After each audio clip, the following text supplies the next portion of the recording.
Maraming players na naniniwala na motivation is the key to success. Pero sooner they'll realize pag wala na si motivation, doon na sila nababurn out, doon na sila nagsasawa, doon na sila nawawala ng gana. Kumbaga, bigyan natin ng matinding example. Motivated ka pag syempre nandiyan girlfriend mo, sinusuportahan ka. Motivated ka pag mas malakas ang kalaban mo kasi nag-challenge ka. Mas motivated ka pag mas maraming taong sumusuporta sa'yo. Pero paano pag wala na? Paano pag wala na yung nagpapamotivate sa'yo?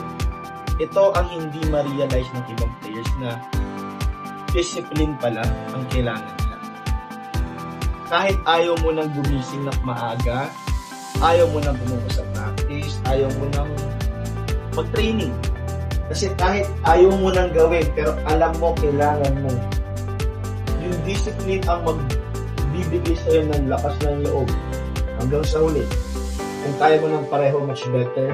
Pero kung isa maiiwan, mas maganda ng maging disiplinado ka, trust me, magiging successful ka.